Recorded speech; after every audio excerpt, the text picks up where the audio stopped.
O Inter hoje é um clube perdedor, é um time perdedor. Time perdedor com jogadores bons, perdedores. No Inter, Sim. vencedores em outros lugares. No Inter, perdedores.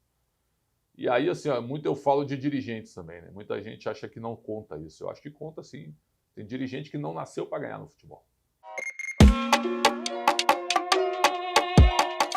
E aí, rapaziada do Canetando, estamos no ar com mais um Talk e Me Voe, dessa vez com um baita de um convidado, né, uma referência no jornalismo esportivo para todo mundo que quer seguir a carreira. Bom, muito obrigado, Pretzel, Eu te agradeço, pela Marcos. presença. Sempre um prazer imenso aqui. Bom, Pretzel, eu queria saber, você é uma referência, como eu falei aqui na abertura, para o jornalista esportivo, muito por conta das informações que você guarda e da sua propriedade para falar de diversos assuntos. Assim, como que você conseguiu adquirir tanto conhecimento e guardar? Porque eu falo de mim, porque eu tenho dificuldade nisso, de tipo, eu estudo tal tema, mas passa 1 ano, 2 anos, meio que fica esquecido na minha cabeça. Você tem uma memória excelente. Eu acho, cara, que se resume muito à leitura. Eu acho que hoje tem uma geração, eu não sou nenhuma referência, não quero ter a pretensão de ensinar nada para ninguém, não é isso. Mas eu acho que na questão educacional hoje, a leitura é tudo.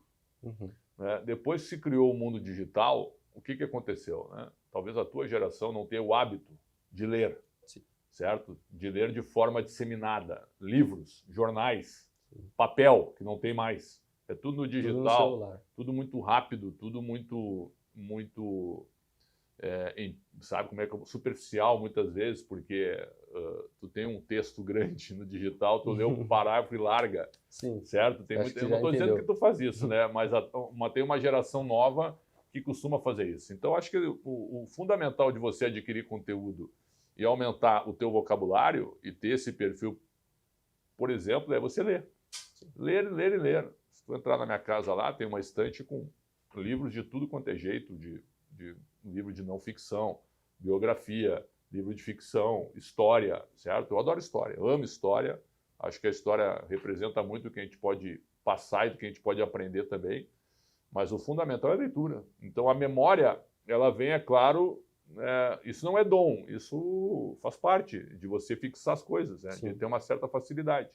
E, ao mesmo tempo, você trabalhar também o teu conteúdo, tua capacidade de improviso com o conhecimento que você adquiriu através da leitura, do conteúdo que você está trazendo para todos, né? Então, eu me especializei em conteúdo esportivo, sim. Mas eu posso dizer que no meu início eu escrevi os meus boletins, eu escrevi os meus textos, né? Sim. E a partir do momento que tu vai escrevendo e que tu vai sendo especialista no que tu faz, no teu conteúdo, você vai largando a folha. Você vai trazendo isso, né, para a forma natural de transmitir. E aí eu cheguei a um bom nível em relação a isso, porque hoje eu praticamente não anoto nada, né? Anoto pouca coisa. Bom, você começou na Rádio Gaúcha, que é uma referência para todo mundo, mas em algum momento da sua carreira surgiu a proposta para você vir para São Paulo. Qual foi a maior dificuldade que você encontrou nessa mudança? Eu acho que primeiro me adaptar ao modelo de rádio. O rádio que se faz em Porto Alegre é um rádio diferente do rádio que se faz em São Paulo, principalmente no âmbito esportivo. Por exemplo, em Porto Alegre a dupla Grenal é fortíssima. E o rádio, em relação a esse noticiário da dupla Grenal, ele é muito forte. Tanto é que tem uma rádio lá que é a Rádio Grenal, que surgiu depois até que eu acabei saindo. Então, isso aí muda um pouquinho, né? E o espaço para o esporte é muito grande em Porto Alegre. Muito grande, porque tem público. Sim. Também para falar de dupla Grenal, certo? Certo. Aí quando eu venho para cá, aqui tem 4 times, né? Mais em São Paulo 13, com o Santos, que é muito forte. E aí um rádio mais descentralizado, dá para dizer assim, né? Sim. Pensando mais em outro tipo de noticiário, né? Com um perfil um pouco diferente. Mas a adaptação foi rápida, até porque eu saí da Rádio Bandeirantes de Porto Alegre para a Rádio Bandeirantes de São Paulo. Então, o grupo é o mesmo, né? Só que com perfis diferentes. Sim. Mas ainda assim, não tive tanta dificuldade assim. Eu estava acostumado com tanto espaço para entrar no ar, que aqui diminuiu um pouco até pelo tamanho do noticiário esportivo, apenas isso. Mas sem, é claro, perder a quantidade de conteúdo e também tudo que a gente poderia transmitir. Tá? Sim, claro. E aí você falou da rádio lá no Rio Grande do Sul, que é mais da dupla Grenal. E aqui no Eixo é mais do Eixo. Você acha que, por ser um lugar com maior visibilidade aqui em São Paulo, nos conteúdos, assim, eu digo. Você acha que a imprensa deixa muito os times de fora do eixo de lado, assim, e acabam olhando mais para cá? Eu acho que isso é natural, porque é óbvio que quem vai ter mais espaço aqui são Corinthians, Palmeiras, São Paulo e Santos, claro. Isso aí para mim está claro. Assim como em Porto Alegre também, mas eu acho que lá em Porto Alegre, que eu sou de lá, é claro, lá se fala mais dos clubes daqui do que o pessoal daqui fala dos clubes de lá. Mas por quê? Porque aqui tem 4 e aqui a repercussão é muito maior. Está no centro do país, né? Sim. Então acho que existe essa diferenciação. Mas hoje com os canais esportivos de TV a cabo, que quando eu comecei não tinham, eles surgiram um pouquinho depois, certo? Hoje com a internet, hoje se fala de tudo. Hoje se fala de tudo. Antigamente era muito pior. Muito pior que eu digo no sentido de espaço. Sim. Tinha o jornal, por exemplo, acho que o Estadão e a Folha davam espaço para o futebol gaúcho? Não. Aí surgiu o Lance, que dava espaço para todo mundo. Ainda que pouco, mas tinha um espaço pelo menos. Sim. Certo? Tinha até repórteres presentes e tal nas praças, é verdade, né? Sim. Então isso realmente, os jornais esportivos que surgiram, marca também aqui no Brasil, davam espaço também para os outros estados. Mas evidentemente que os grandes jornais nacionais, tu não vai chegar no Globo e tu vai dar meia página para o Flamengo e meia página para o Cruzeiro, para o Atlético, para o Grêmio e para o Inter. Não vai, né? Então é diferente. Eu acho que isso é absolutamente normal. Mas hoje, com a internet, com a força do streaming e também com os canais esportivos em TV a cabo, hoje se fala de tudo. Sim. E você está há muito tempo trabalhando com jornalismo, né? Isso é óbvio. Qual a maior diferença que você sente hoje no tratamento da imprensa com os clubes? No caso dos clubes com a imprensa, Sim. Porque hoje a gente vê os clubes muito fechados, né? Não dá espaço para a imprensa, e eu cresci assistindo, poxa, o repórter fazendo boletim no treino, tanto que foi isso que despertou minha vontade por seguir no jornalismo esportivo. Vou te contar um fato que a tua geração talvez se surpreenda, né? Quando o Filipão treinou o Grêmio, em 93, 94, 95 e 96, que foi ali que eu comecei a fazer dia a dia, a gente assistiu o coletivo do lado dele muitas vezes. Porque o que acontecia? Ele começava o coletivo, eu estou citando o Filipão porque o Filipão é um gigante, Sim, é um cara histórico, né?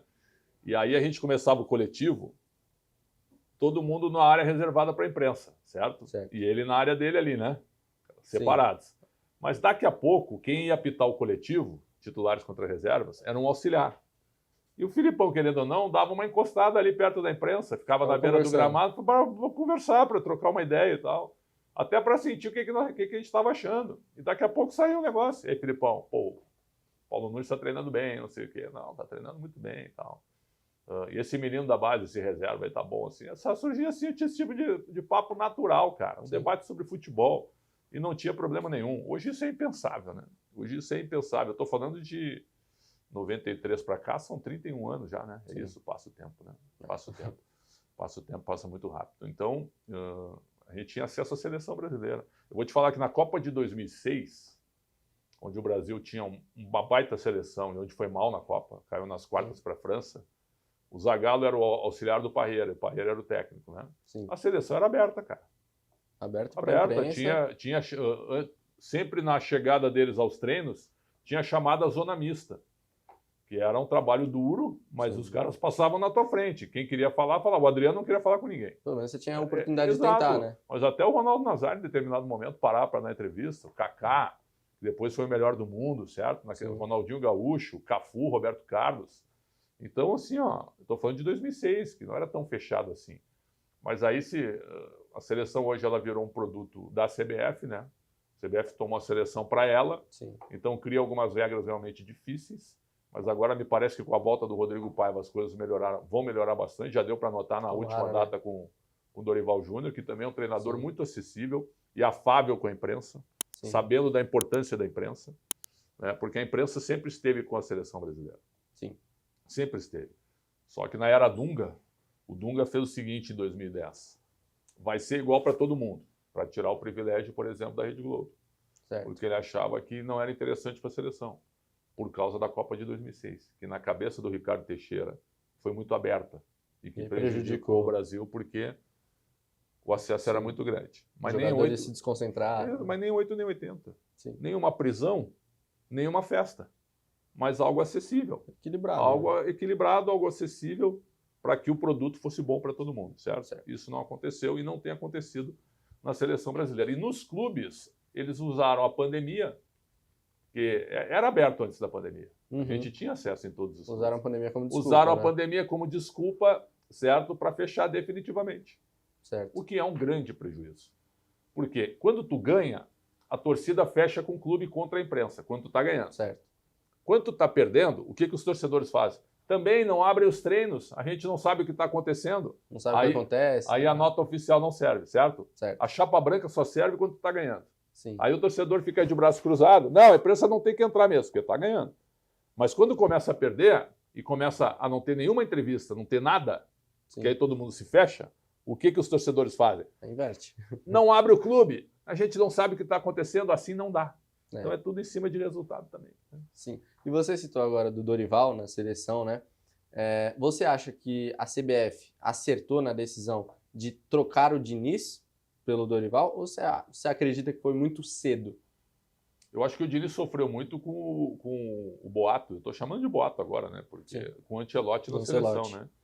Porque será que o Edinaldo Rodrigues, presidente da CBF, em nenhum momento ele tinha um acerto com o Ancelotti?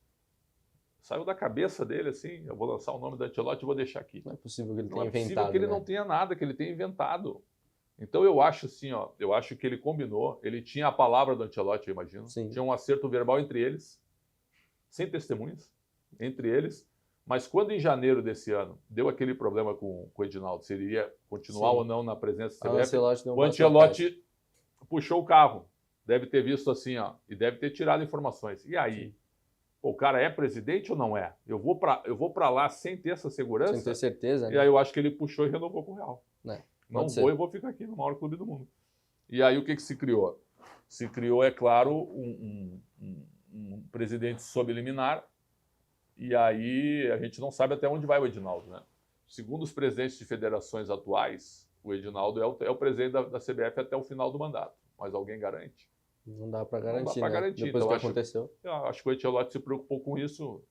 Vou ficar aqui no Real, que é o maior clube do mundo, que eu estou bem aqui e tenho chance de título, ao invés de ir para uma aposta, mesmo que seja uma seleção espetacular, com âmbito mundial, mas eu vou para um lugar que é uma gelatina hoje, que eu não sei até que ponto eu aguento. Então, acho que ele foi muito coerente com esse tipo de coisa. E o Diniz acabou pagando por esse boato, porque o Diniz também ficou 6 jogos, e ao mesmo tempo também ele quis impor uma filosofia que ele leva tempo para trabalhar. É muito difícil tu chegar numa seleção, os caras são treinados pelo Jürgen Klopp, pelo Guardiola, pelo Ancelotti, né? Estão acostumados com um tipo de trabalho, com um tipo de jogo, com enfrentamentos grandes. E aí eles chegam e o Diniz chega assim, eu quero que vocês joguem como eu jogo no Fluminense. Tocar a bola na pequena área. Tocar a bola aqui atrás, encha a paralela aqui a lateral do campo, né? E sai em contra-ataque. Difícil. E aí os jogadores, é claro, não assimilaram bem. Começou até bem, 2 vitórias contra a Bolívia e contra a Peru, mas depois, quando pegou adversários mais fortes, foram derrotas, né? Um empate e 3 derrotas. E agora a gente viu até um oportunismo do Danilo, né? Que aproveitou a vitória para dar uma cutucada no Diniz. Não precisava ter feito isso também. Não precisava ter feito isso, porque o Danilo é um baita de um cara, viu? Um dos caras mais preparados. Mas aí também, por que não fala lá na hora? Mas aí não causa um estremecimento. Sim, aí espera as coisas não acontecerem para ser oportunista, também não acho legal, né? O Diniz é um bom treinador. Eu sou um dinizista, mas acho que de vez em quando ele fica tão ele bate crente naquela ideia, né? Crente, é isso, boa palavra, sabe? Ele fica tão crente nas suas convicções que ele não abre espaço para outras variações, certo? Fica fechado, é o Cudê no Inter também, Eduardo Cudê no Inter, só tem um modelo de jogo. Quando ele sai perdendo, bate um pavor, certo? Para você voltar e virar o jogo é um pavor. É um pavor. Então, os treinadores têm que ter 5, 6 formas de jogar, na minha opinião. Com o que eles têm na mão. Tem que ter variedade, com o que eles têm na mão. Variações e variedade. E aí você falou do Cudê agora, vamos puxar um pouquinho para o Inter. Porque o Inter se reforçou muito bem, né? Tem um baita de um elenco internacional, mas mesmo assim não conseguiu o sucesso que almejava no Campeonato Gaúcho, acabou eliminado para o Juventude. O que você acha assim, que falta para esse elenco, para o Internacional voltar a ser aquele Inter que a gente conhece? Tem que ganhar um título, cara. Tem que ganhar um título. O Inter hoje é um clube perdedor, é um time perdedor. Time perdedor, com jogadores bons, perdedores. No Inter, Sim. Vencedores em outros lugares. No Inter, perdedores. E aí, assim, ó, muito eu falo de dirigentes também, né? Muita gente acha que não conta isso. Eu acho que conta sim. Tem dirigente que não nasceu para ganhar no futebol. Sim. Ele faz tudo certo. Contrata, paga em dia, dá estrutura, mas a bola não entra. O cara não sabe, não é. A história não registra os perdedores, só os vencedores. Certo? Então é complicado isso. Eu vi muito dirigente que fez um monte de besteira, mas o cara, na hora que a bola rolava, ganhava, tinha, sabe, tinha aura vencedora. Culhão para exato, ganhar, né? Fez um monte de bobagem, mas ganhava, cara. O próprio Andrés no Corinthians, né? Sabe? Então, assim, acho que tem muito a ver isso. As pessoas acham que não hoje. Não, isso é fictício, não, mas tem muito. É só pegar a história. Só pegar a história. E o Inter sempre para ganhar, citou o Inter, né? Sim. Que é o clube que eu torço, mas hoje eu não tenho a mesma torcida que eu tinha antes. Eu já falei sobre isso, porque o futebol me endureceu um pouco pelo que eu vi de bastidores, né? E no Inter, algumas gestões acabaram com o clube. E isso realmente me deixou muito irritado em relação a isso. Mas o Inter não vai acabar nunca. Os dirigentes passam e o clube fica com uma torcida espetacular. Agora, você tem que ganhar, cara. Se não ganhar, não adianta. E hoje é um time perdedor. É um time que não consegue, sabe? Tem questão psicológica, isso eu acho meio... Sabe? São jogadores milionários, vencedores em outros clubes, né? Sim. Com mentalidade profissional grande. Então, acho que não é muita questão psicológica. Que tem condições também para buscar Exato. ajuda, né? É mais na hora mesmo de decidir, de botar a bola para dentro, sabe? De ter um discurso forte. Mas eu penso assim. E ter um treinador também que não fique só numa nota só. Só joga de uma maneira. Não dá. Certo. E o Internacional fez muitas contratações de peso, e o pessoal ficou curioso. De onde veio esse dinheiro? De onde veio esse dinheiro? Muita gente fala que foi antecipado pela Liga. Né? Você acha que essa antecipação de verba pode ser prejudicial para o Inter no futuro? Olha, quando tu adianta 20% de receitas por 50 anos, eu não vou estar aqui. Tu ainda vai estar, eu acho. Sim. Teu colega também. Mas eu não vou estar aqui para ver.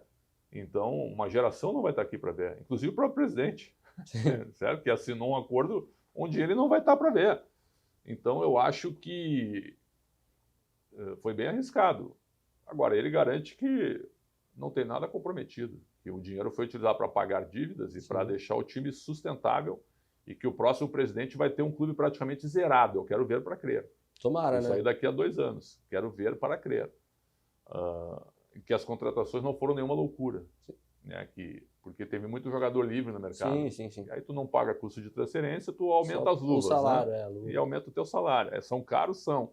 Mas tu evita, por exemplo, pagar uma fortuna, 10 milhões de euros, 7 milhões. Pagaram pelo Thiago Maia, né? Pagaram um valor pelo Thiago Maia para o Flamengo.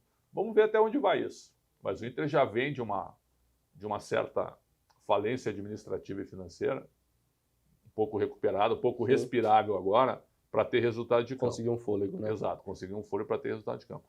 Mas que esse discurso ele é um discurso que assusta um pouco. Os caras venderam 20% por 50 anos. O que vem pela frente, né? Quantas gerações você vai perder de dirigentes que vão ter que ficar com esse contrato em vigor? É verdade. E só para a gente finalizar aqui rapidinho, que você falou que quer resultado no campo, o Inter busca resultado no campo. Você acredita que dá para o Inter sonhar com algum título em 2024? O Correio do Povo de Porto Alegre pediu para eu mandar um depoimento sobre o Inter antes da semifinal do Campeonato Gaúcho, contra o Juventude. Sim. E aí eu mandei lá que para mim estava jogando o melhor futebol do Brasil junto com o Flamengo, em termos técnicos, certo? E que criava muito, e cria muitas chances, muitas oportunidades. É um time que não fazia isso recentemente. Né? E tem jogadores de boa capacidade técnica para marcar gol, certo? Mas com uma defesa fraca. Está lá, está escrito lá no Correio. E tinha que contratar um zagueiro urgente. E no mesmo texto eu botei, se não ganhar o campeonato, tem que ganhar o Campeonato Gaúcho. Se não ganhar, vai complicar. E já está complicando. Então, quebra um pouco a confiança. A eliminação do Campeonato Gaúcho já transformou o ambiente, que eu estou sabendo. Houve muita cobrança, até da maneira como foi. Né? Muita cobrança. Um time que competiu pouco contra o Juventude. O Juventude mereceu eliminar o Inter. Foi melhor nos 2 jogos. E jogando só na competição, só no físico. E o temperamento do Inter foi fraco. Pelo elenco que tem. E aí virou de novo um time perdedor. O Inter não perde a 12 jogos. Sim. O Inter perdeu a vaga com 2 empates, certo? Mas está eliminado. Aí isso é loucura, não, porque o regulamento é assim, tinha que passar. Não passou. Então, cara, vamos ver na Sul-Americana, na Série A do Brasileiro e na Copa do Brasil, mas eu acho difícil ser campeão de novo. Você acha difícil? Acho difícil. Bom, então é isso, pessoal. A gente fica por aqui, espero que vocês tenham gostado. Deixa o like, se inscreve no canal. Vai lá nas redes sociais do Pretzel, eu vou deixar aqui também. Se você não segue, você está perdendo tempo. É um baita jornalista, como vocês puderam ver. Pretzel, muito obrigado, meu querido. Eu te agradeço o convite, sempre um prazer e um grande abraço para todo mundo aí.